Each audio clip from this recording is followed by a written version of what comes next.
बोलो जयकारा बोल मेरे श्री गुरु महाराज की जय।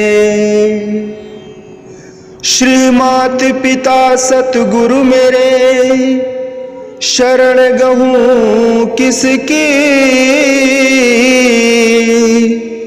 गुरु बिन और न दूसरा आस करूं जिसकी, स्वामी बिन और न दूसरा शरण गहूं जिसकी, आस करूं किसकी, आस करूं किसकी। बोलो जयकारा बोल मेरे श्री गुरु महाराज की जय। बोलिए साचे दरबार की जय। श्री आनंदपुर वासी भगवान की जय। श्री नगली निवासी भगवान की जय। समस्त भगत जी को जय सच्चिदानंद जी।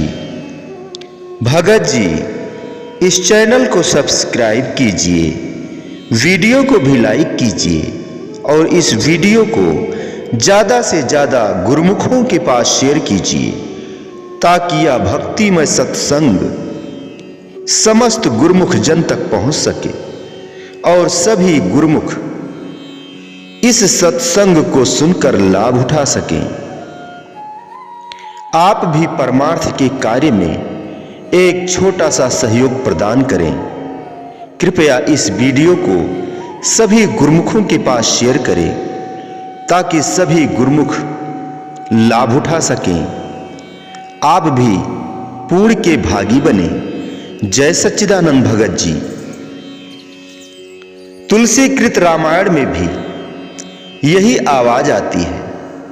तुलसी कृत रामायण से भी यही आवाज आती है कि श्रद्धा बिना धर्म नहीं होई, अर्थात बिना श्रद्धा के कोई धर्म नहीं हो सकता। आगे चलकर काकभुसुंडी जी कहते हैं, हे गरुड़ जी, क्या बिना तप के किसी के तेज का विस्तार हो सकता है? क्या जल के बिना संसार में रस हो सकता है? क्या बुद्धिमानों की सेवा किए बिना शील की प्राप्ति हो सकती है? क्या बिना तेज के रूप हो सकता है? नहीं। फिर कहते हैं, हे गरुड़ जी, निज सुख के बिना क्या मन स्थिर हो सकता है? और क्या वायु के बिना कोई स्पर्श कर सकता है? क्या बिना विश्वास के किसी कार्य की सिद्धि हो सकती है? और क्या भगवान के भजन के बिना भव सागर का भय मिट सकता है? नहीं, कदापि नहीं। इसी प्रकार हे गरुड़ जी, बिना विश्वास के भगवान की भक्ति नहीं होती और भक्ति के बिना भगवान प्रसन्न नहीं होते।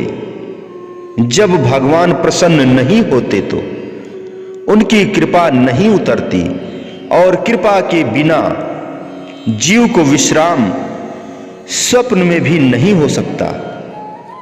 विश्राम स्वप्न में भी नहीं मिलता, अर्थात यह जीव सदा दुखी ही रहता है। हे मति के धीर गरुड़ जी, ऐसा विचार कर मन से कुतर्क और संदेह को त्याग कर करुणा सागर और सुख के निधान भगवान का भजन कीजिए। करुणा के सागर और सुख के निधान भगवान का भजन करना चाहिए। राम अमित गुण सागर था कि पावे कोई, संतन सन जस कछु सुन्यो, तुम ही सुनायो सोय। संतन सन जस कछु सुन्यो, तुम ही सुनायो सोय। भाव वश्य भगवान, सुख निधान करुणा भवन। तज ममता मदमान, भजिए सदा सीतारमण। काकभुसुंडी जी कहते हैं, हे गरुड़ जी, श्री रघुनाथ जी अपार गुणों के सागर हैं। कोई उनकी थाह नहीं पा सकता।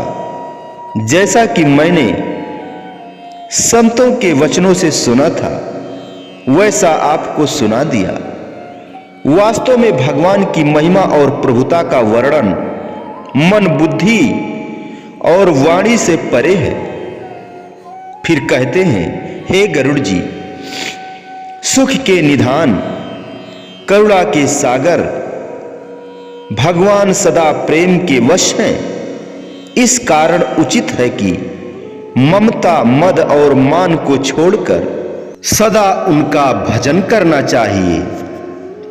काकभुसुंडी जी के पूर्व जन्म की कथा कुछ इस प्रकार है। सुन भुसुंडी के वचन सुहाए, हर्षित खगपति पंख फुलाए। नयन नीर मन अति हर्षाना, श्री रघुपति प्रताप उर आना। पाछिल मोह समझु पछिताना, ब्रह्म अनाद मनुज कर जाना। पुनि पुनि काक चरण शिर नावा, जानि राम सम प्रेम बढ़ावा। गुरु बिन भव निधि तरय न कोई, जो बिरंच शंकर सम होई।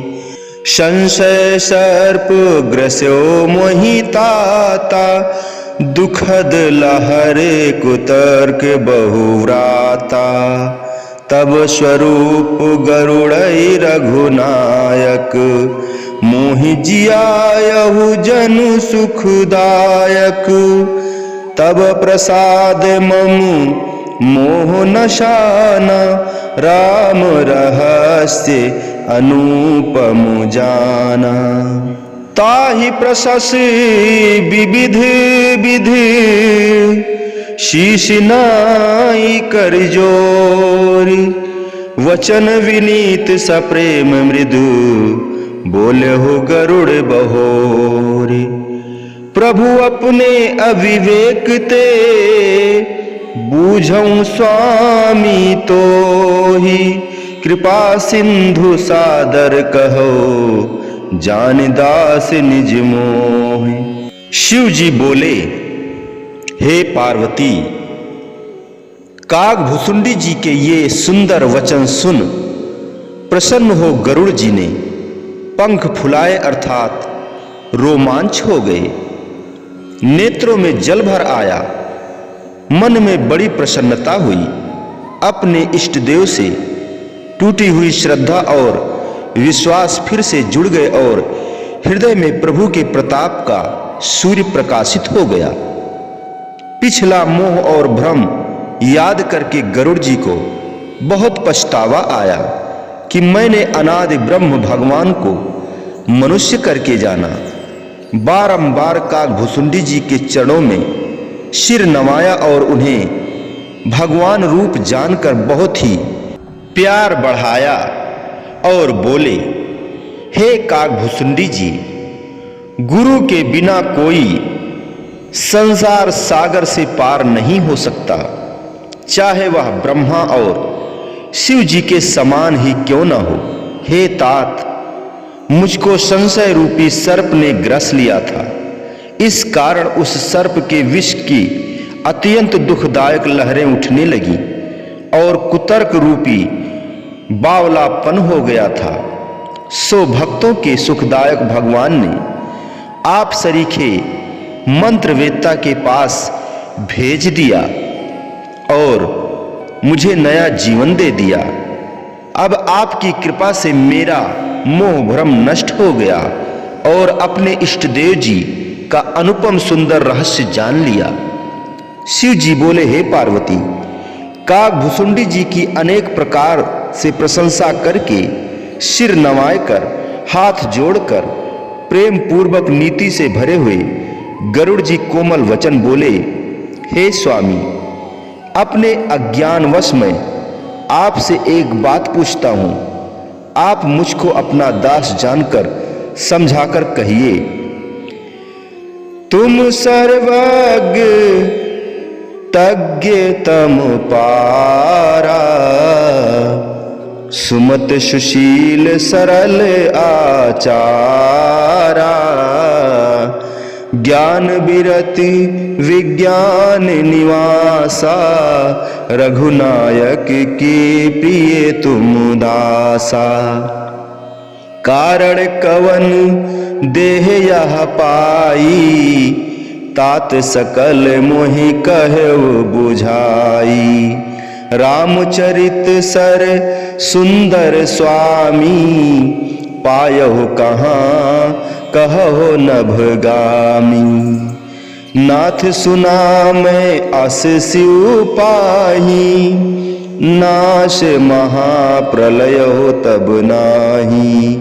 मृषा वचन ईश्वर नहीं कही, सो मोरे मन संशय अहि। अग जग जीव नाग नर देवा, नाथ सकल जग काल कलेवा। अंड कटाह अमित लयकारी, काल सदा दुरतिक्रम भारी। तुम ही न व्यापत काल अति कराल, कारण कवन सो मोहि कहो कृपाल। ज्ञान प्रभाव की योग बल, प्रभु तब आश्रम आयो। मोर मोह भ्रम भाग, कारण कवन सुनाथ सब कहो सहित अनुराग।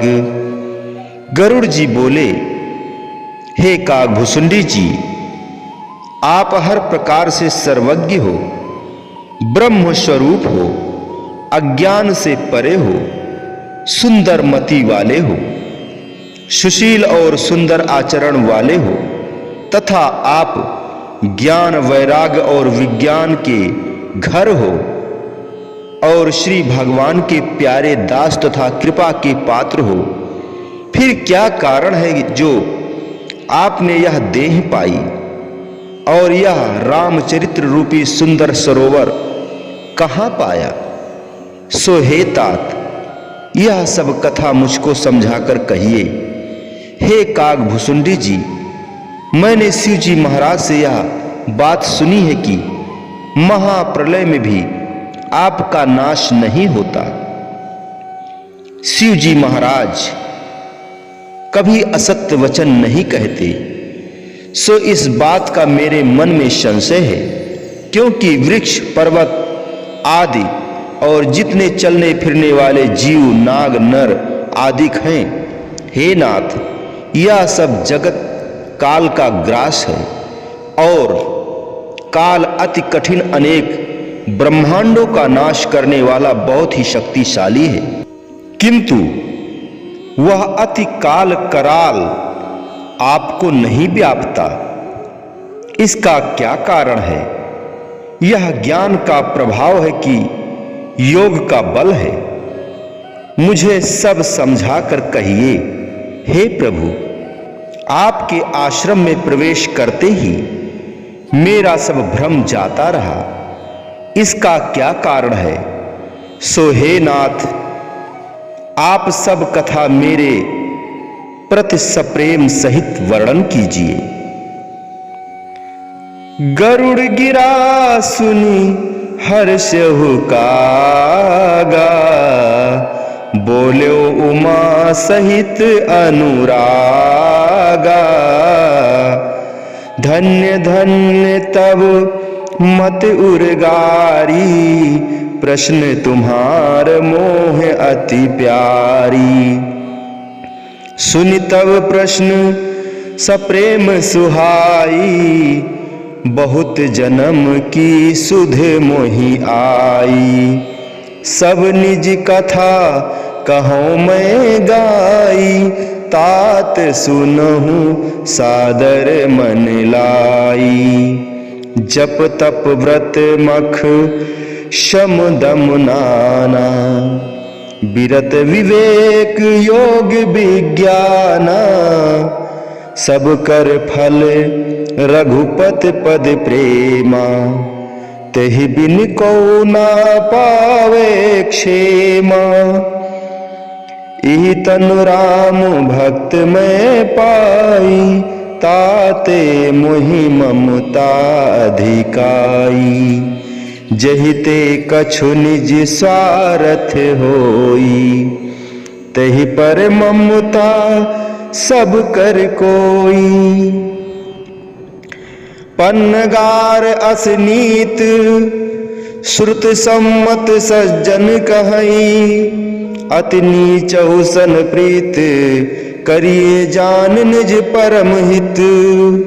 पाट कीट ते होई तेहि ते पाटंबर रुचिर, कृमपाल सब कोय परम अपावन प्राण सम। शिव जी बोले, हे पार्वती, गरुड़ जी की वाणी सुनकर काकभुसुंडी जी अति प्रसन्न हुए और बड़े प्रेम से कहने लगे, हे गरुड़ जी, आपकी मति को बारंबार धन्यवाद देता हूं। आपके प्रश्न मुझको बहुत प्यारे लगते हैं। आपकी ये प्रेम सहित प्रश्न, सुंदर प्रश्न को सुनकर मुझको पिछले जन्मों की सुधि आ गई।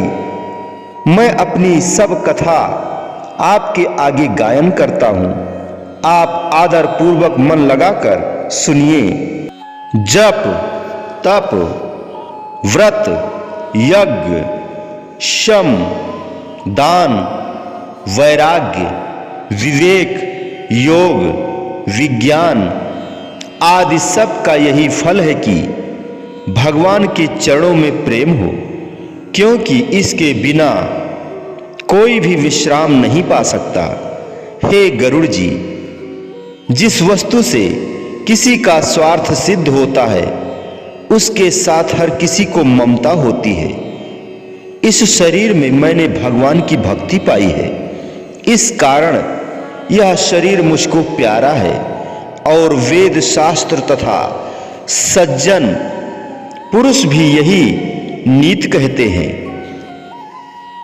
कि यदि किसी नीच प्राणी से अपना हित होता है तो उस नीच से भी अति प्रीत करनी चाहिए। हे तात, देखिए, रेशम कीड़े से उत्पन्न होता है, जिसे बहुमूल्य सुंदर वस्त्र बनते हैं। यद्यपि वह कीड़ा अति नीच व अपवित्र जीव है, परंतु अपना हितकारी जानकर हर एक उसे प्राणों के समान पालता है। एक मुसलमान दरवेश एक बार श्री तीसरी पातशाही श्री गुरु अमरदास जी महाराज के श्री चरणों को आए। देखा तो आप भजन में लीन थे। तब वह दरवेश इस प्रतीक्षा में बैठ गए कि जब वह उठेंगे तो वार्तालाप करेंगे। थोड़े समय के पश्चात गुरु महाराज जी समाधि से उठे। तब उस दरवेश ने चरणों में नमस्कार करके पूछा, हुजूर, अब आप तो गुरु पदवी के मालिक हैं, क्या अब भी आपको भजन बंदगी की आवश्यकता है? उत्तर में गुरु महाराज जी ने फरमाया, सुनो फकीर साहब, एक कंगाल मनुष्य को मिट्टी छानने की आदत थी। वह कभी किसी मार्ग में बैठकर मिट्टी छाना करता था। एक दिन उस मिट्टी से उसे लाल मिल गया। वह उस लाल को पाकर कंगाल तो न रहा बल्कि अमीर बन गया। परंतु मिट्टी छानने के अमल को उसने न छोड़ा। लोगों ने पूछा, भाई अब तो आप सेठ हो, अब आप मिट्टी क्यों छान रहे हो, या अब आप मिट्टी क्यों छानते रहते हो? तब आगे से उसने उत्तर दिया, भाइयों, इस मिट्टी छानने की बदौलत मुझे लाल मिला है और कंगाल से धनवान बन गया हूं। इस कारण मुझे मिट्टी छानने से प्यार है। इसी प्रकार दरवेश साहब भजन बंदगी के करने पर मुझ पर गुरु की बख्शिश हुई है, इसीलिए मुझे भजन बंदगी से प्यार है। यह सुनकर वे दरवेश बहुत प्रसन्न हुए। महापुरुषों के ऐसे पवित्र इतिहासों को पढ़ने से हमको रोशनी मिलती है, जिस रोशनी के आधार पर हम अपने सन्मार्ग पर चल सकते हैं। परंतु मन है जो बीच में आकर दीवार बन जाता है, और हम हैं जो इसकी मानकर दूसरे कामों को तो बड़ी रुचि के साथ करते हैं, परंतु भजन अभ्यास में आलस्य कर देते हैं। यह हमारी परम भूल है। काकभुसुंडी जी और गरुड़ जी का संवाद चल रहा है। काकभुसुंडी जी कहते हैं, स्वार्थ साच जीव कहाँ एहा, मन क्रम वचन राम पद नेहा, सोए पावन सोए सुभग शरीरा, जो तनु पाए भजिए रघुबीरा, राम विमुख लहि विद समुदेही, कवि को विद न प्रशंसते ही, राम भक्ति यहे तन उर्जामी, ताते मोहे परम प्रिय स्वामी, तजौ न तनु निज इच्छा मरना, तनु बिनु भजन वेद नहीं वरना, प्रथम मोह मोहि बहुत बिगोवा, राम विमुख सुख कबहु न सोवा, नाना जन्म कर्म पुनि नाना, किए योग जप तप मखदाना, कवन योन जन्म्यो जहाँ नाहि, मैं खगेश भ्रम भ्रम जग माही, देख्यो सब कर कर्म गुसाई, सुखी न भयो अबहि की नाई, सुधु मोहिनाथ जन्म बहु केरी, शिव प्रसाद मति मोह न घेरी, प्रथम जन्म के चरित अब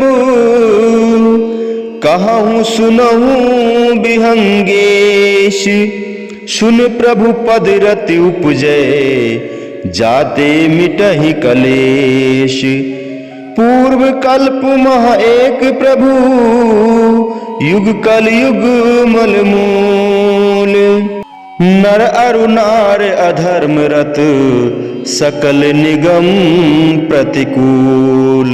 हे गरुड़ जी, जीव का सच्चा स्वार्थ यह है कि मन कर्म वचन से मालिक के चरणों में प्रीत हो। वही पवित्र और वही सुंदर शरीर है जिस शरीर को पाकर जीव भगवान का भजन करे। भगवान की भक्ति से विमुख होकर यदि ब्रह्मा के समान भी देह मिले तो कवि और पंडित लोग उसकी प्रशंसा नहीं करते। हे गरुड़ जी, इस समय मैं जिस शरीर में हूं, इस शरीर के अंदर मेरे हृदय में भगवान की भक्ति उत्पन्न हुई है। इस कारण यह शरीर मुझको बहुत प्यारा है। और फिर भगवान की दया और वरदान से शरीर का त्यागना और धारण करना चूंकि मेरी इच्छा के अधीन है, इस कारण मैं इस शरीर को त्यागना नहीं चाहता, बल्कि इससे प्यार करता हूं और शरीर के बिना भजन नहीं हो सकता, ऐसा वेद ने कहा है।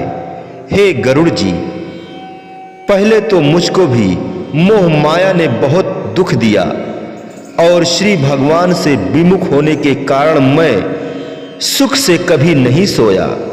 अनेक जन्म लिए पर कर्म भी अनेक किए, फिर योग जप तप यज्ञ दान भी बहुत किए।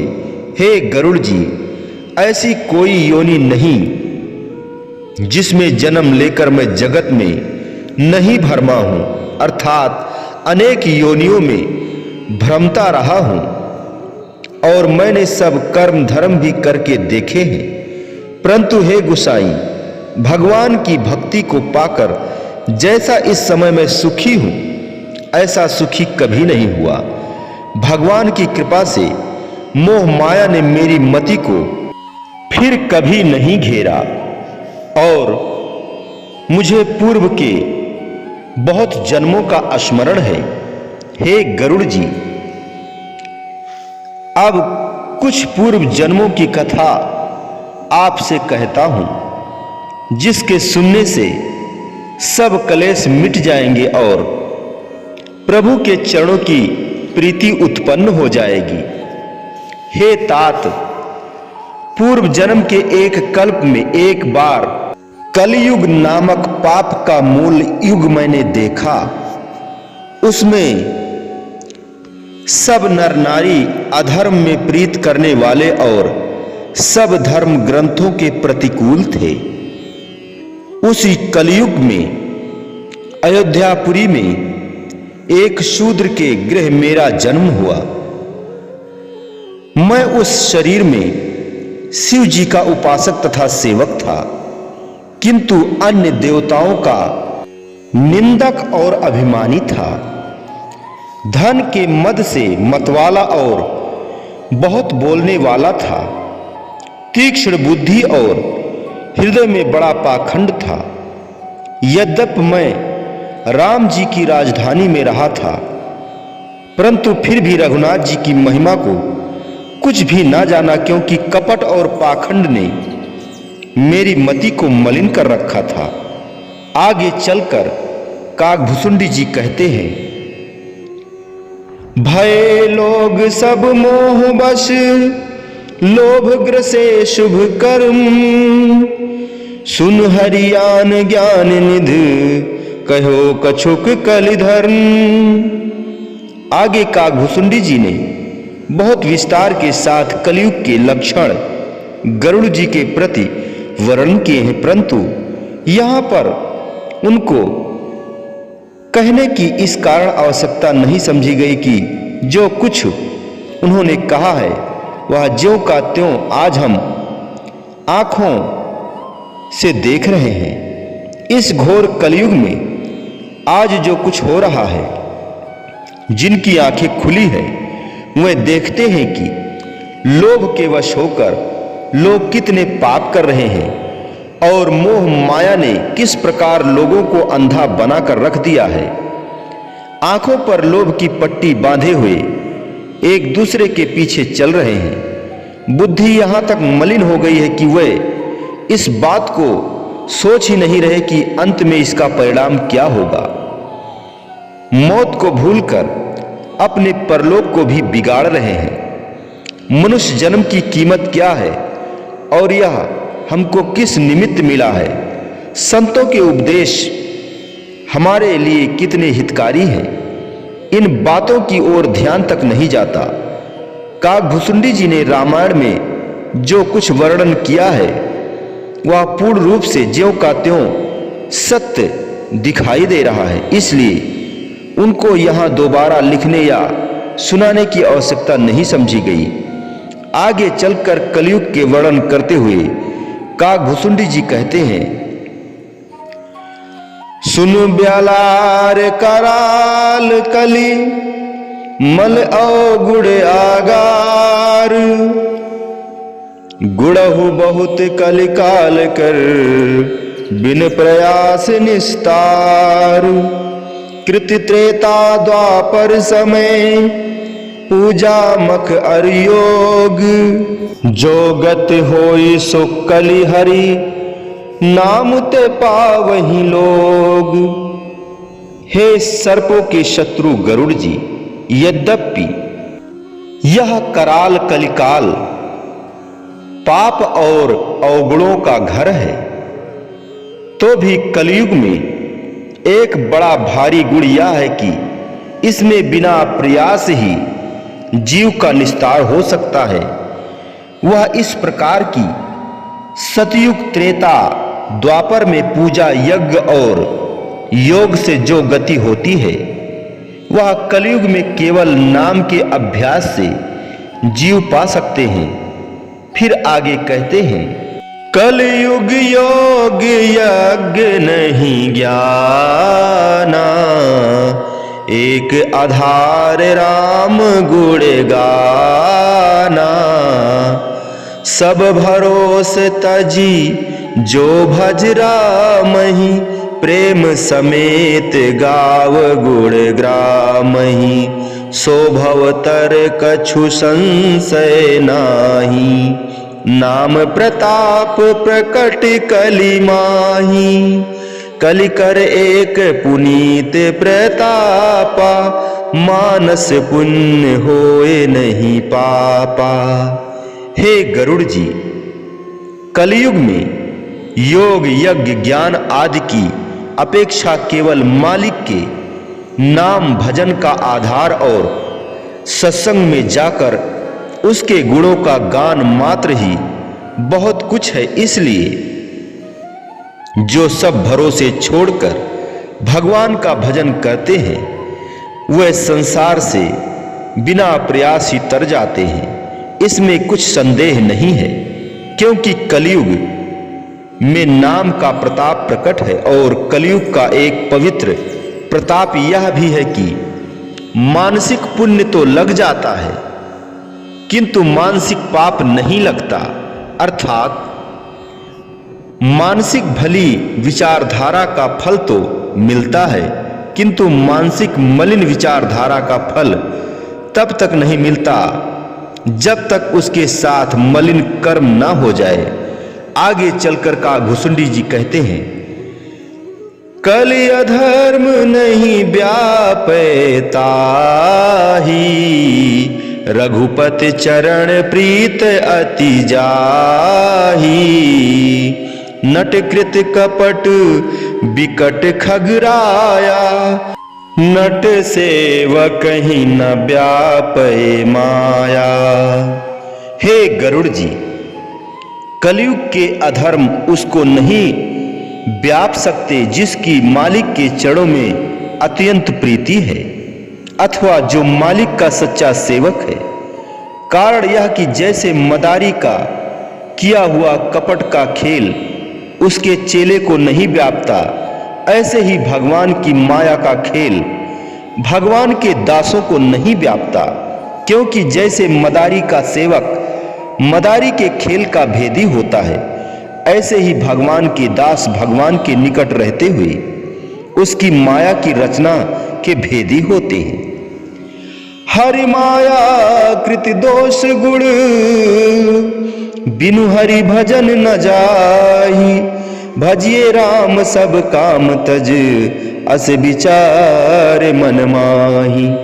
फिर कहते हैं, हे गरुड़ जी, भगवान की माया के रचे हुए गुण और दोषों से बिना भगवान के भजन किए जीव छूट नहीं सकता। इसलिए मन से सब विचार और कामनाओं का त्याग करके मालिक का भजन ही करना चाहिए। इसके सिवाय संसार सागर से पार होने का दूसरा कोई उपाय नहीं है। तेहि कल काल वर्ष बहु, बसऊं अवध विहंगेश। परव दुकाल विपत्ति बस, तब मैं गयऊं विदेश। आगे चलकर का घुसुंडी जी अपने पूर्व जन्म की कथा को चलाते हैं, कहते हैं, हे गरुड़ जी, जिस कलयुग का मैंने वर्णन किया, उस कलयुग में मैं शूद्र के जन्म में बहुत वर्ष तक अयोध्यापुरी में वास करता रहा। तब एक बार बड़ा भारी अकाल पड़ गया तो मैं दुखी होकर अयोध्या को छोड़ परदेश चला गया।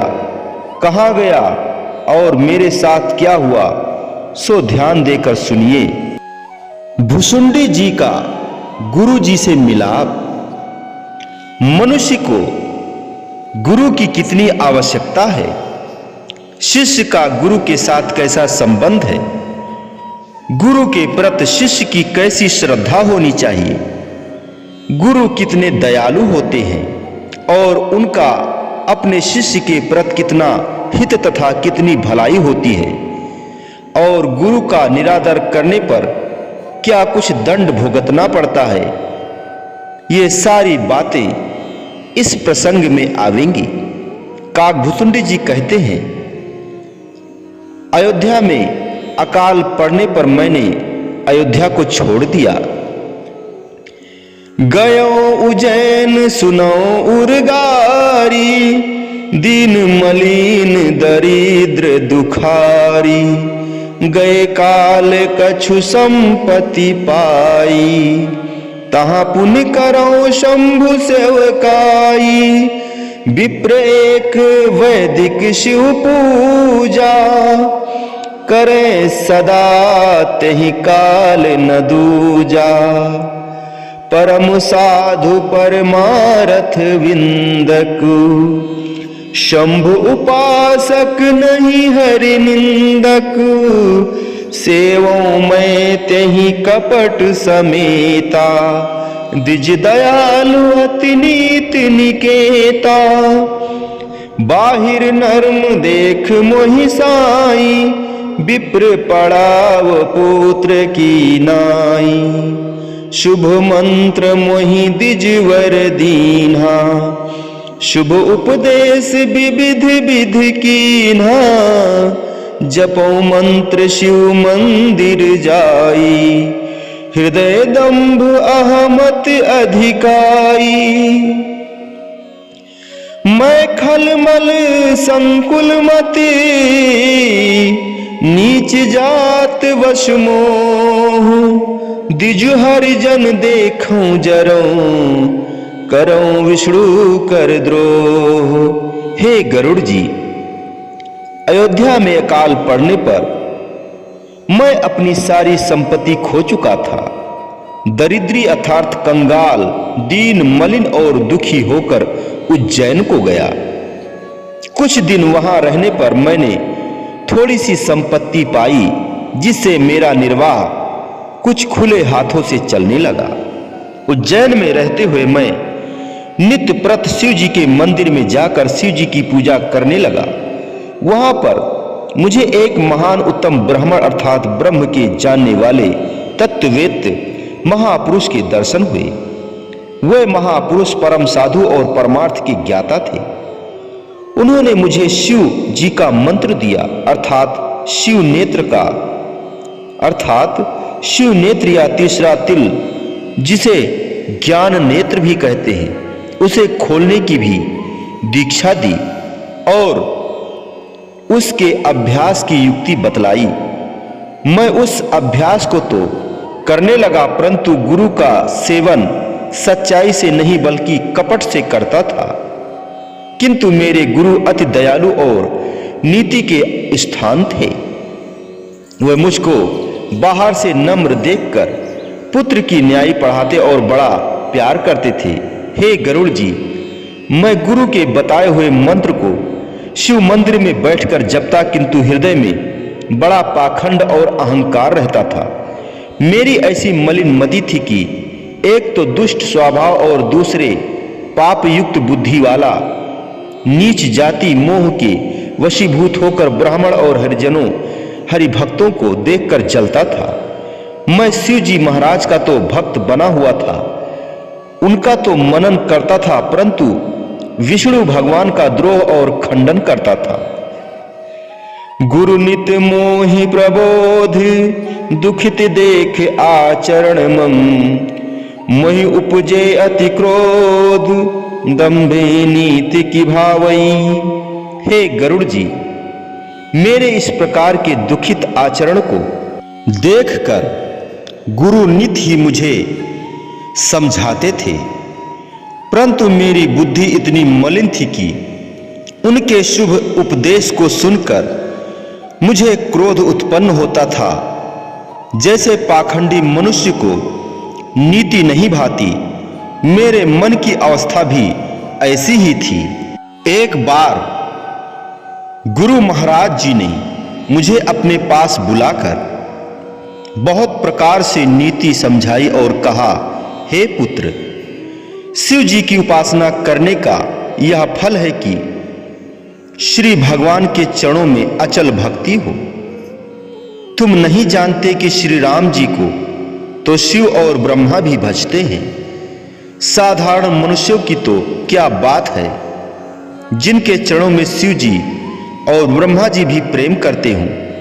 अय अभागे, उनसे द्रोह करके तू सुख चाहता है। हे गरुड़ जी, जब गुरु जी ने शिव जी को और भगवान का सेवक कहा तो सुनते ही मेरा हृदय जल उठा, और जैसे सांप को दूध पिलाने से तथा प्यार करने से वह डंक ही मारता है, ऐसे ही मैं नीच जाति और खोटे भाग्यों वाला अभिमानी गुरु के साथ द्रोह करने लगा। किंतु गुरु महाराज अति दयालु थे, वह फिर भी मुझे उत्तम ज्ञान का उपदेश करते ही रहते थे। हे गरुड़ जी, जैसे नीच पुरुषों का स्वभाव है कि वे जिससे बड़ाई पाते हैं पहले उसी का नाश करने की सोचते हैं।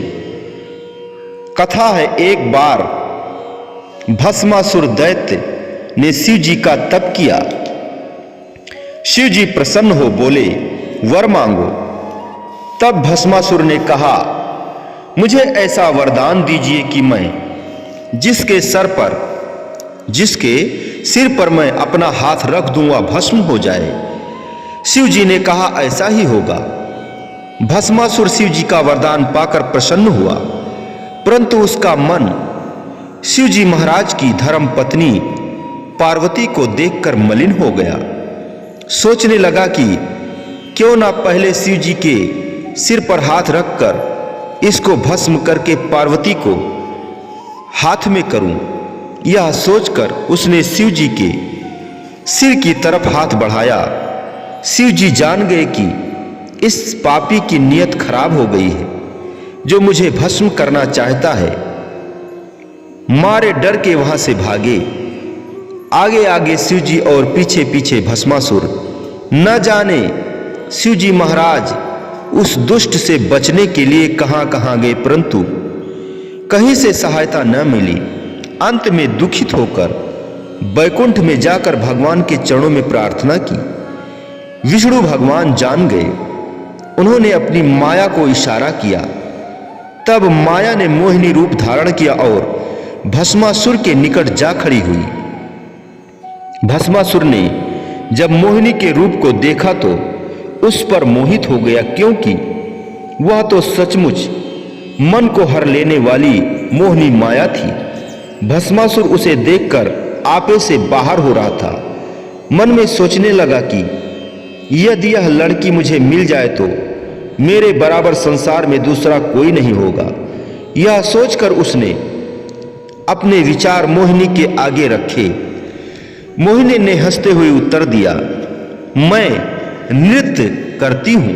यदि तू मेरे साथ नृत्य करे तो मैं तेरे साथ शादी करने को तैयार हूं। भस्मासुर ने झट मान लिया।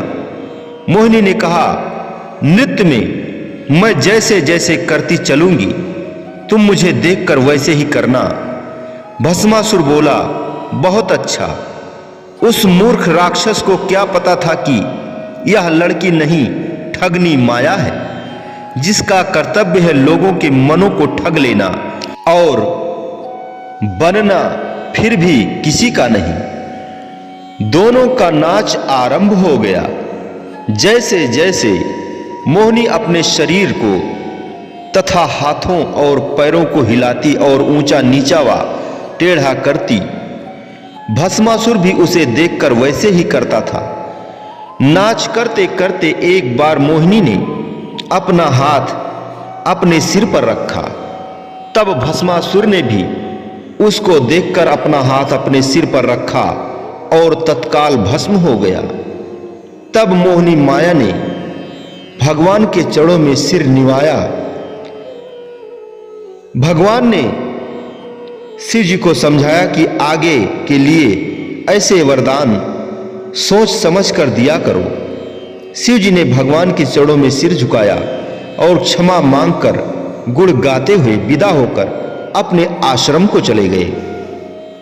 हे गरुड़ जी, नीच मनुष्य के ऐसे प्रसंग को समझकर बुद्धिमान पुरुष कभी भी उनकी संगत नहीं करते और कवि तथा पंडित लोग भी ऐसी नीति का ही गायन करते हैं कि दुष्ट पुरुषों के साथ ना वैर भला है और ना प्रीति भली है। उनसे तो नित्य उपराम ही रहना चाहिए और खल पुरुष को श्वान की न्याय त्याग देना चाहिए। हे गरुड़ जी, मैं दुष्ट हृदय वाला कपटी भी ऐसे ही बन गया था। गुरु मेरे हित की चाहते थे, गुरु मेरे हित की कहते थे और मुझे उनकी बात अच्छी नहीं लगती थी। एक बार हरि मंदिर जपत रहो शिव नाम, गुरु आए अभिमान ते उठ नहीं कीन प्रणाम। हे गरुड़ जी, एक बार मैं शिव जी के मंदिर में बैठकर शिव जी की उपासना कर रहा था। उसी अवसर में गुरु महाराज जी भी आ गए, किंतु मैंने अभिमान वश उठकर उनको प्रणाम नहीं किया। विचार यह था कि इस समय तो मैं शिव जी के मंदिर में बैठकर शिव जी का तप करता हूं, इस समय गुरु को प्रणाम करने की क्या आवश्यकता है। गुरु दयाल नहीं कहो कछ उर न रोष लवलेश, अति अघ गुरु अपमानता सही नहीं सक्यो महेश। गुरु महाराज जी तो बड़े दयालु थे, उन्होंने तो कुछ नहीं कहा और न ही उनके हृदय में क्रोध आया। परंतु हे गरुड़ जी, गुरु का निरादर करना तो महाघोर पाप है, उसको शिव जी महाराज जी सहन ना कर सके। क्रोध से भरी हुई मंदिर से आकाशवाणी उतरी, अरे हतभाग्य नीच अभिमानी, यद्यप तेरे गुरु को कुछ भी क्रोध नहीं उपजा, क्योंकि वे दयामय संत हैं और पूर्ण ज्ञानी हैं। हे मूर्ख, तदप मैं तुमको शाप देता हूं, क्योंकि नीति के विरुद्ध चलने वाला मुझे अच्छा नहीं लगता। रे दुष्ट, जो मैं तुमको दंड नहीं दूंगा तो मेरा नीति का मार्ग भ्रष्ट हो जाएगा, क्योंकि गुरु का अपमान करना वेद शास्त्रों की नीति के विरुद्ध बात है। इसलिए वेद की नीति की रक्षा करने के लिए मैं तुझे अवश्य शाप दूंगा। उस आकाशवाणी में यह भी वचन हुआ कि जो मूर्ख गुरु के साथ ईर्ष्या करते हैं सो वे कल्प तक रौरो नामक नरक की आग में जलते हैं। तत्पश्चात 1000 जन्म तक नीच योनियों के अंदर जाकर महाकष्ट सहन करते हैं। रे पापी, तू गुरु को आते देखकर अजगर की भांति जमकर बैठा रहा, इस कारण मेरा शाप है कि तू अजगर सर्प हो जा। अरे दुष्ट, तेरी बुद्धि में पाप समा गया है, इसलिए तू सर्प योनि की महान नीच गति को पाकर किसी बड़े पुराने पेड़ की जड़ के नीचे भयानक अंधेरे खोड़ में जाकर निवास कर। विचारवानों का कथन है, आप बीती की जग बीती, आप बीती की जग बीती। ऊपर वर्णन हुई है काकभुसुंडी जी पूर्व जन्मों में आप बीती गरुड़ जी के प्रति सुना रहे। इस प्रसंग में विशेषकर विचारने योग्य बात यह है कि वे गुरु को पीठ देकर जिस देवता की आराधना कर रहे थे वही देव उनके विरुद्ध हो गया और क्रोध करके घोर शाप दे दिया। हे पापी, तू गुरु से विमुख होकर मुझे प्रसन्न करना चाहता है, लेकिन मैं तुझे शाप देता हूं। इससे सिद्ध होता है कि गुरु से पीछे हटकर जितने कर्म धर्म और पूजा पाठ हैं सब व्यर्थ हैं। विन सतगुरु उपदेश सुर नर मुन नहीं निस्तरे। बिन सतगुरु उपदेश सुर नर मुनि नहीं निस्तरे। ब्रह्मा विष्णु महेश और सकल जीव को गड़े। महर्षि व्यास जी के पुत्र श्री सुखदेव मुनि 5 वर्ष की अवस्था में घर बार त्याग कर भजन करने के लिए वन को चले गए थे और पूरे 16 वर्ष तक एकांत सेवन और भजन किया, किंतु मन को शांति नहीं आई। तब पिता वेदव्यास जी के पास आकर अपने मन का सब वृतांत सुनाया। श्री व्यास जी पूर्ण ज्ञानवान महान तत्ववेता गुरु थे। सुखदेव जी की कहानी सुनकर जान गए कि इन्होंने भजन तो किया परंतु गुरु धारण नहीं किया और गुरु के बिना सफलता कहां। अब यदि मैं इनको अपनी शरण लेकर गुरु दीक्षा देता हूं तो पिता पुत्र के नाते जो गुरु के चरणों में शिष्य का श्रद्धा विश्वास होना चाहिए वह मेरे साथ नहीं बन सकेगा। इसलिए इनको राजा जनक जी के पास भेजना चाहिए। वे पूर्ण महापुरुष हैं, उनको गुरु धारण करने से इनका कल्याण होगा। यह सोचकर श्री सुखदेव जी को समझा बुझाकर राजा जनक जी के पास भेज दिया। पिता की आज्ञा पाकर श्री सुखदेव जी राजा जनक जी को गुरु धारण करने जा रहे थे। चलते भी जाते थे और मन में यह भी सोचते जाते थे कि मुझे इतना त्याग वैराग धारण करने पर भी मन को शांति नहीं मिली, तो जिनके चरणों में मैं जा रहा हूं वे तो मुझसे अधिक गुणा अधिक वैराग्य और त्याग का स्वरूप होंगे। मन के अंदर इसी प्रकार के कई संकल्प उठाते और सोचते हुए श्री जनक महाराज जी के दरबार में पहुंच गए। क्या देखते हैं कि जनक महाराज जी स्वर्ण के सिंहासन पर विराजमान हैं। सुंदर सुंदर रूप वाली स्त्रियां और बंदीगण हाथ बांधे सिंहासन के पास पास खड़े हुए हैं, हुक्म की प्रतीक्षा कर रहे हैं तथा सिंहासन के पास नाना प्रकार के सुख संपत्ति के सामान भरे पड़े हैं। इस दृश्य को देखते ही श्री सुखदेव जी के मन में संदेह हुआ कि यह कैसे गुरु हैं, इनके इर्द गिर्द सब माया ही माया है। जनक जी महाराज नेत्र मूंदे हुए थे। सुखदेव जी को दरबार में आता देखकर उनके दिल की जान गए कि इनके मन में भ्रम उत्पन्न हो गया है। उस समय सुखदेव जी का भ्रम निवारण करने के लिए और उनके संकल्प की दृढ़ता को परखने के लिए कई युक्तियों से परीक्षा ली। अंत में जनक जी ने मिथिलापुरी को आग लगाने की माया रची। इतने में उस समय ड्योढ़ी के द्वार का संतरी घबराकर भागा भागा आया और कहने लगा, महाराज सारी मिथिलापुरी को आग लग गई है और अब आग दरबार की ड्योढ़ी तक आ पहुंची है, उसको बुझाने का शीघ्र उपाय होना चाहिए। संतरी की बात को सुनकर राजा जनक जी ने तो कोई उत्तर नहीं दिया, परंतु सुखदेव जी के मन में संकल्प उठा कि ड्योढ़ी में तो मेरा पोथी पत्थर और कपड़े खड़ावा आदि सामान का बस्ता पड़ा है, कहीं वह भी आग की भेंट न हो जाए।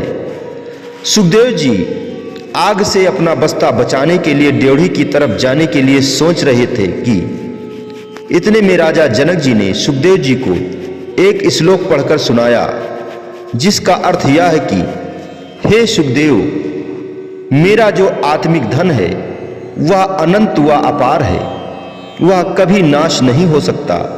यदि सारी मिथिलापुरी जलकर राख हो जाए तो भी मेरे रूहानी धन की किंचित मात्र भी हानि नहीं हो सकती। फिर कहा, हे सुखदेव, जो कुछ आप मुझे समझ रहे हैं मैं वह नहीं हूं, मैं और हूं। मुझे देखने के लिए तुझको आंख की जरूरत है। जब वह आंख खुल जाएगी तब तू मेरे वास्तविक स्वरूप को देख सकेगा। उत्तम अधिकारी के लिए गुरु का एक वचन ही काफी होता है। चूंकि श्री सुखदेव परमार्थ के परम अधिकारी थे, गुरु के वचनों का इशारा पाते ही समझ गए, अर्थात श्री जनक महाराज जी के वचन सुनते ही सुखदेव जी के मन का भ्रम दूर हो गया और चरणों पर गिरकर क्षमा मांगी। महापुरुषों ने अपनी दया का हाथ श्री सुखदेव जी के सिर पर रखा और परमार्थ की दीक्षा दी। तत्पश्चात गुरु की आज्ञा पाकर श्री सुखदेव जी पिता वेद व्यास जी के पास आए। वह मन में अति प्रसन्न थे। पिता ने पूछा, बेटा गुरु कैसे मिले? सुखदेव जी उत्तर न दे सके। पिता ने फिर पूछा, बेटा क्या गुरु चांद जैसे उज्जवल मिले? तो सुखदेव जी बोले, नहीं पिताजी, चांद से अधिक उज्जवल, क्योंकि चांद में दाग है परंतु मेरे गुरु में दाग नहीं है। फिर पूछा, हे बेटा क्या तेरा गुरु सूर्य जैसा है? तब सुखदेव जी बोले, नहीं पिताजी, सूर्य से बहुत विशेष है, क्योंकि सूर्य में तपस है और मेरे गुरु में तपस नहीं है। श्री वेद व्यास जी ने फिर पूछा, अच्छा बेटा कुछ तो बताओ, गुरु कैसे मिले? तब सुखदेव जी ने बड़ी प्रसन्नता के साथ कहा, पिताजी गुरु मिले पर गुरु जैसे अर्थात उनके साथ किसी वस्तु का प्रमाण नहीं दिया जा सकता। वह अपना प्रमाण आप हैं। वह परम दयाल स्वरूप हैं जो शिष्य की करनी की तरफ ध्यान नहीं देते। इसमें कितने अवगुण हैं, बल्कि अपनी दयालुता की ओर देखते हैं। वे शरणागत पाल हैं और शरण में आए की रक्षा करते हैं। वे बख्शिश के भंडार हैं और शिष्य के समस्त पापों को बख्शने की शक्ति रखते हैं। हे पिताजी, गुरु के गुणों को कौन गा सकता है? उनके गुण तो अनंत और अपार हैं। सब धरती कागद करूं, लेखनी सब बन राए, सात समुद्र की मस करूं, गुरु गुण लिखा न जाए। अब आप सभी को फिर से उस स्थान पर आना चाहिए जो प्रसंग चल रहा है। काकभुसुंडी जी कहते हैं, हे गरुड़ जी, शिव जी का यह कठिन शाप सुनते ही मेरे गुरु महाराज सहन ना कर सके और मुझे कांपता हुआ देखकर मन में बहुत दया उपजी। हाहाकार कीन्ह गुरु सुन दारुण शिव साप, कंपित मोह बिलोकयति उरु उपजा परिताप। शिव जी का ऐसा कठिन शाप सुनकर गुरु महाराज जी सहन न कर सके और हाहाकार करके तथा मन में अति दुखित होकर शिव जी के मंदिर में जाकर उन्होंने प्रार्थना की कि हे देवों के देव, कलयुग के जीव मन और माया के अधीन सदा भूलते हैं। इन पर दया होनी चाहिए और भूल चूक को क्षमा कर देना चाहिए। और साथ ही गुरु महाराज जी ने शिव जी की स्तुति भी की। तब मंदिर से फिर आवाज आई, ए परोपकारी महात्मन, यद्यप आपके शिष्य ने दारुण पाप किया है और मैंने भी क्रोध करके शाप दिया है, तदप आपके दयामय परोपकारी साधु स्वभाव को देखकर इस पर विशेष कृपा करता हूं। अय महात्मन, मेरा शाप तो व्यर्थ नहीं जा सकता। 1000 जन्म में तो यह अवश्य ही पड़ेगा, किंतु जन्मते और मरते समय जो जीव को अत्यंत दुख होता है, वह दुख इसको किंचन मात्र भी नहीं व्यापेगा। अय परोपकारी महापुरुष, दूसरी कृपा इस पर यह करता हूं कि जिस जन्म में यह जाएगा, किसी जन्म में भी इसका ज्ञान नहीं मिटेगा। अपने सारे जन्मों की इसको सुधि रहेगी। तीसरी कृपा मैं यह करता हूं कि अंत में इसे भगवान की भक्ति प्राप्त होगी। हे गरुड़ जी, अब जब कभी भी मेरे दिल में उस अवसर की याद आती है तो मैं अत्यंत दुखी होकर रोता हूं और पछताता हूं कि कहां मेरी ढीठता और कहां गुरु की इतनी दया। तत्पश्चात शिव जी की प्रसन्नता और आशीर्वाद गुरु ने मुझे दी और साथ ही मुझे बहुत कुछ समझाकर अपने स्थान पर चले गए। प्रेरित काल विंध्यागिरी जाय भयो मैं व्याल, पुन प्रयास बिन सो तनु तजो गए कछुकाल। जो तनु धरो तजो पुनि अनायास हरियान, जिमनु तन पट पहिरई नर परिहरई पुराण। शिव राख्यो श्रुत नीत अरु मैं नहीं पाव कलेश, यह विध धरूं विविध तनु ज्ञान न गयो खगेश।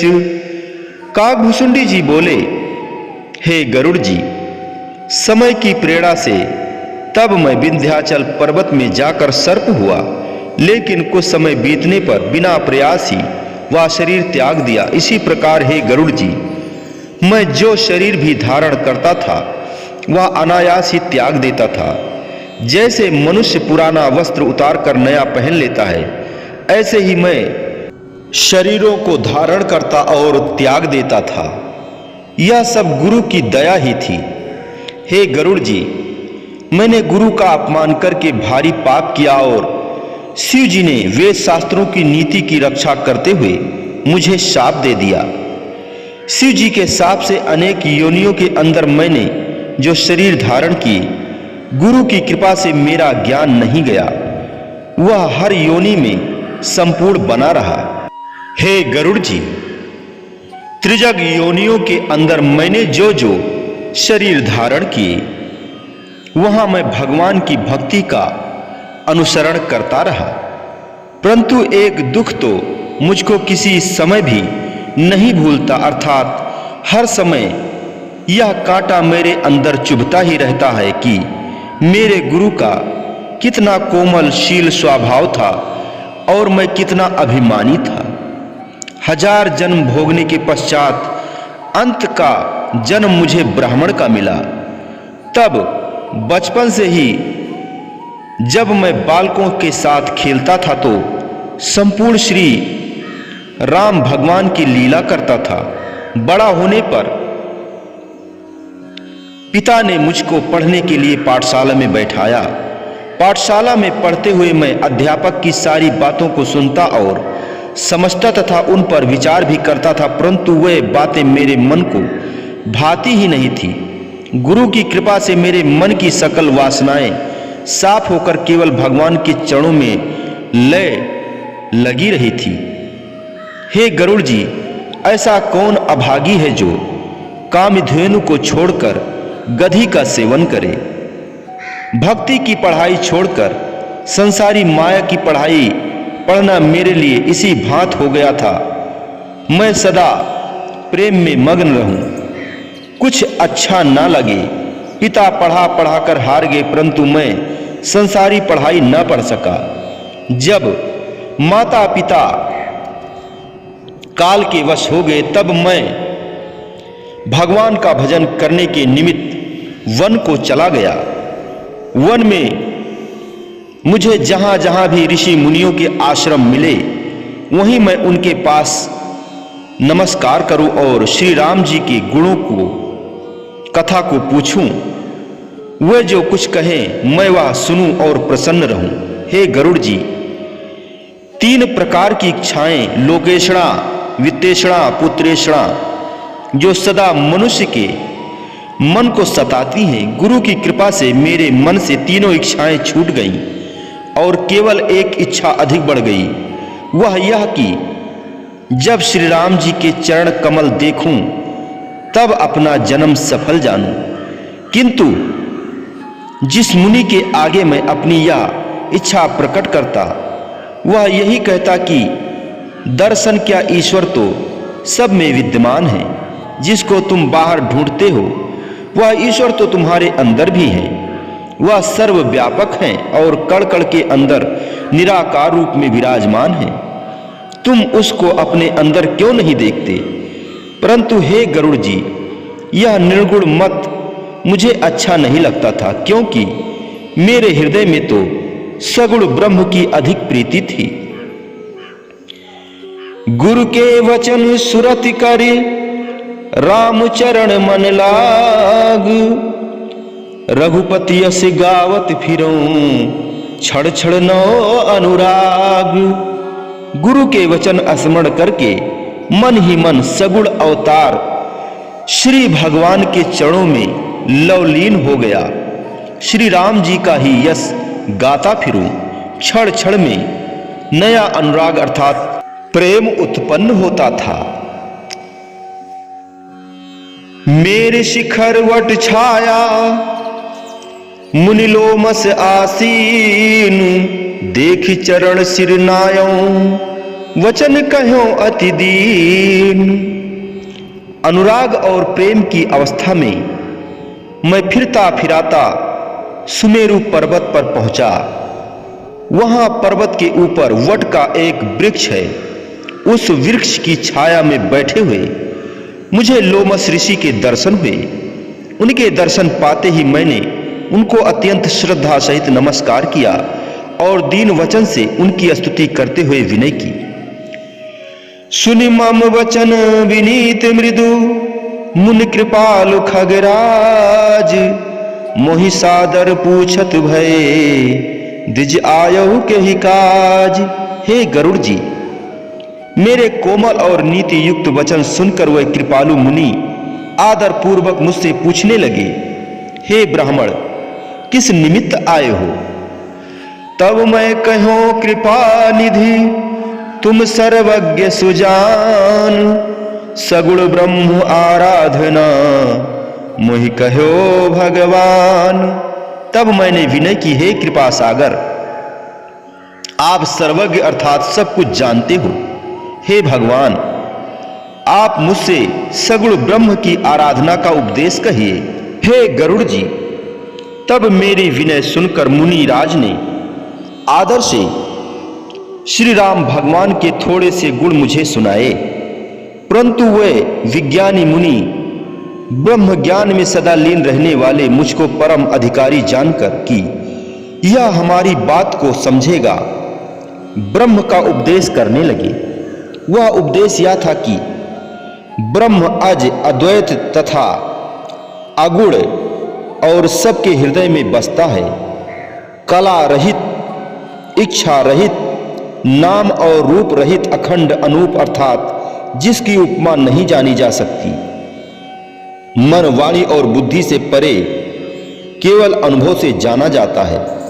वह इंद्रियों से परे, पाप रहित, नाश रहित, विकार रहित, आदि अंत रहित और अनंत स्वरूप है। मुनिराज बोले, वही तू है, उसमें और तुझ में कोई भेद नहीं।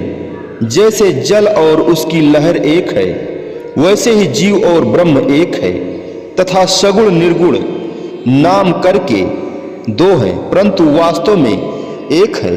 हे गरुड़ जी, इसी भांति मुनिराज ने मुझको अनेक प्रकार से समझाया, परंतु निर्गुण मत मेरे अनुकूल न आया। मैंने चरणों में सिर नवाकर कहा, हे मुनिराज, मुझको तो आप सगुण उपासना कहिए, क्योंकि मेरा मन श्री राम जी की भक्ति रूपी जल में मीन हो रहा है। हे प्रवीण मुनिराज, सो पृथक कैसे हो सकता है? दया करके वही उपदेश कीजिए जिसके द्वारा अपने नेत्रों से श्री राम जी का दर्शन पाऊं। पहले मैं नेत्र भरकर श्री भगवान का दर्शन कर लूं, तब निर्गुण उपदेश सुनूंगा। हे गरुड़ जी, मुनिराज ने फिर हरि की श्रेष्ठ कथा कुछ वर्णन की, किंतु फिर सगुण मत का खंडन करके निर्गुण मत का ही निरूपण किया।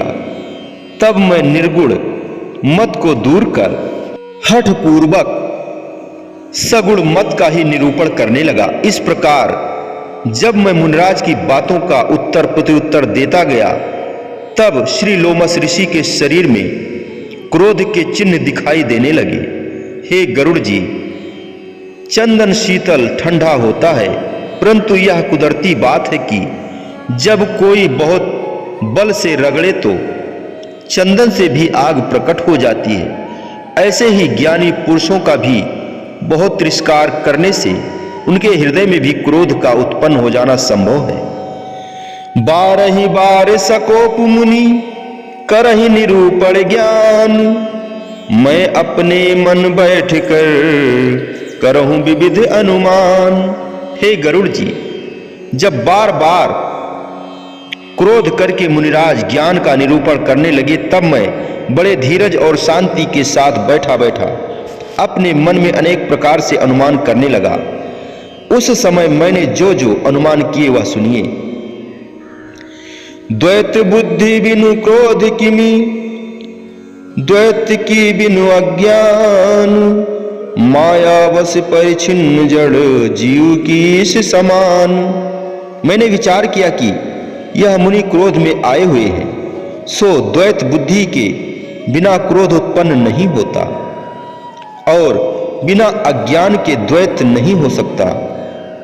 हे गरुड़ जी, निसंदेह जीव ईश्वर का अंश है, सजातीय है, परंतु माया में पड़ने से सर्वज्ञ होता हुआ भी अल्पज्ञ होता है।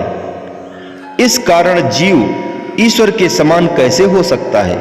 जब लोमस जैसे ज्ञानियों के हृदय में भी क्रोध उत्पन्न हो सकता है, तो फिर यह माया का जीव ईश्वर कैसे हो सकता है?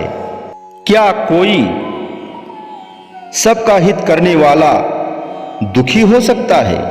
अथवा क्या जिसके पास पारस मणि हो वह कंगाल रह सकता है? फिर क्या कामी पुरुष निष्कलंक रह सकता है? और क्या पराया द्रोह करने वाला अर्थात दूसरों को धोखा देने वाला कभी निशंक हो सकता है? नहीं। अब आगे सुनो। क्या बिना नीति के जाने राज रह सकता है? क्या भगवान के गुण और कथाएं प्रेम से बखान करने से कभी पाप रह सकता है? और क्या परमार्थ के जानने वाले कभी भवसागर में पड़ सकते हैं? क्या कभी पराई निंदा करने वाले मानसिक सुख को प्राप्त कर सकते हैं? नहीं। क्या बिना पुण्य कर्मों के संसार में किसी का यश हो सकता है? क्या बिना पाप के किसी का अपयश हो सकता है? भक्ति की महिमा वेद पुराण और संत गाते हैं। क्या भगवान की भक्ति के समान कोई दूसरा लाभ है? हे गरुड़ जी, मनुष्य शरीर को पाकर भगवान का भजन न करना, इसके समान संसार में कोई दूसरी हानि नहीं है। क्या तामस अर्थात क्रोध के समान और कोई दुर्बलता है? और क्या दया के समान कोई दूसरा धर्म है? नहीं। हे गरुड़ जी, इस प्रकार मैं अपने मन में अनेक विचार करता रहा कि जब ईश्वर के साथ लय हो तो फिर क्रोध क्यों? इसीलिए मैंने लोमस मुनि के उपदेश को आदर पूर्वक न सुना और बार बार सगुण भक्ति के पक्ष को ही सिद्ध करता रहा। तब तो मुनिराज क्रोध करके कहने लगे, रे मूर्ख, मैं तुझे अत्यंत श्रेष्ठ शिक्षा देता हूं, परंतु तू नहीं मानता और बार बार उत्तर प्रत्युत्तर करता जा रहा है। सत्य वचन का विश्वास नहीं करता और कौवे की भांति सभी से डरता है। हे शठ, तेरे हृदय में पक्ष है और कारण तो शीघ्र चंडाल पक्षी अर्थात कौवा हो जा। मुनिराज ने मुझे यह शाप दे दिया। मैंने बड़ी प्रसन्नता के साथ इस शाप को सिर पर चढ़ा लिया, परंतु मुनिराज के शाप से मेरे मन में कुछ भय और कमजोरी नहीं आई। मेरा विश्वास अटल रहा। तुरत भयो मैं काक तब पुनि मुनि पद सिर नाई, सुमिर राम रघुवंश मण हर्षित चलो उड़ाए। लोमस जी के शाप से तुरंत मैं काग हो गया और फिर उनके चरणों में सिर नवाए कर श्री राम भगवान का स्मरण कर प्रसन्न हो वहां से उड़ चला। उमाज राम चरण रत विगत काम मद क्रोध, निज प्रभु मैं देखत जगत केहि सन करहि विरोध। शिव जी कहते हैं, हे पार्वती, जिनकी भगवान के चरणों में सच्ची प्रीति होती है तथा जो काम क्रोध और अहंकार आदि से न्यारे रहते हैं, वे ऐसे ही होते हैं जैसे कागजी हुए। ऐसे प्रेमी जब सब जगत को अपने प्रभु में देखते हैं तो फिर वे किससे वैर करें। कागभुसुंडी जी बोले, हे गरुड़ जी, मेरा विचार है कि लोमस जी का इसमें कुछ भी दोष नहीं है। यह जो भी कुछ हुआ सब मेरे प्रभु की प्रेरणा से हुआ, क्योंकि वे सबके अंतः प्रेरक हैं। सो कृपा सागर भगवान ने लोमस जी की मति को भोला बनाकर मेरे प्रेम की परीक्षा ली। जब मेरे भगवान ने मुझे मन वचन तथा कर्म से अपना दास जान लिया, तब उन्होंने मुनिराज की मति को फेर दिया। लोमस जी ने मेरी सहनशीलता और श्री राम जी की चरणों में दृढ़ विश्वास देखकर अति आश्चर्ययुक्त बारंबार पछतावा करके वहां से उड़ते समय बड़े आदर से फिर अपने पास बुला लिया और अनेक प्रकार से मुझे समझाकर संतुष्ट किया और प्रसन्न होकर मुझे श्री राम जी की उपासना का विशेष मंत्र समझाया और कृपा निधान मुनिराज ने मुझे बालक रूप राम का ध्यान करना बताया। वह सुंदर सुख देने वाला रूप मेरे मन को बहुत ही भाया। सो मैंने प्रथम ही आपको सुना दिया। तत्पश्चात लोमस जी ने मुझको बहुत काल तक अपने पास रखा और रामचरित्र मानस संपूर्ण वर्णन किया। फिर मुनिराज सुंदर वाणी में बोले, हे तात, यह रामचरित्र अति गुप्त रस तथा परम शोभायमान है। तुमको श्री राम जी का परम भक्त जानकर मैंने सब बखान कर कहा। हे प्यारे, मेरी यह शिक्षा भी सदा याद रखो कि जिसके हृदय में भगवान की भक्ति नहीं है उसको यह कभी मत सुनाना। इस प्रकार मुनिराज ने अनेक भांति समझाया और मैंने उनके चरणों में बड़े प्रेम से सहित सिर नवाया।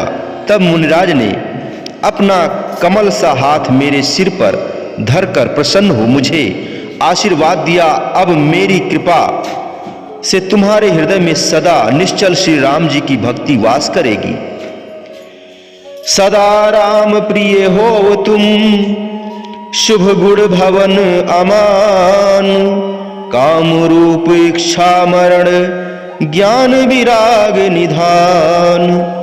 तुम सदा ही श्री राम जी के प्रिय बनोगे, क्योंकि तुम श्रेष्ठ गुणों के मंदिर हो, मान रहित हो, काम रूप अर्थात जैसी इच्छा करोगे वैसा रूप धर सकोगे।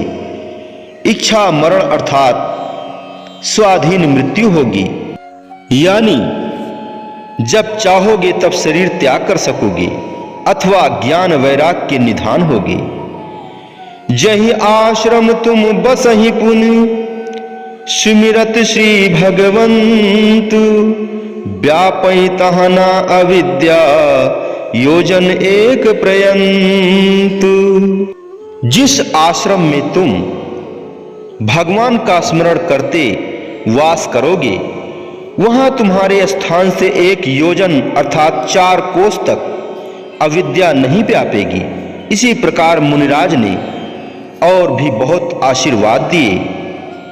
मुनिराज ने कहा, काल, कर्म, गुण, दोष, स्वभाव इत्यादि दुख तुम्हें कभी नहीं व्यापेंगे।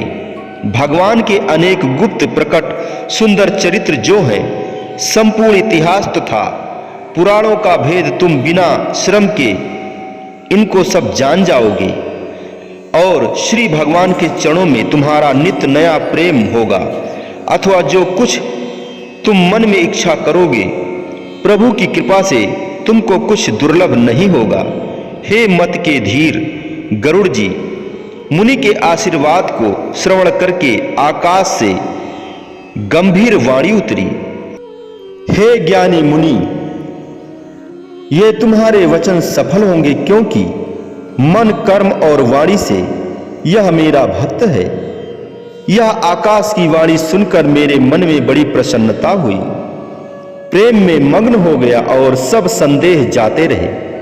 फिर विनय करके लोमस जी की आज्ञा पाकर उनके चरण कमलों में बारंबार सिर नवाए प्रसन्न हो इस आश्रम में आया और अपने प्रभु की कृपा से दुर्लभ वरदान पाए। बोलो जयकारा बोल मेरे श्री गुरु महाराज की जय। बोलिए साचे दरबार की जय। श्री आनंदपुरवासी भगवान की जय। श्री नगली निवासी भगवान की जय। समस्त भगत जी को जय सच्चिदानंद जी।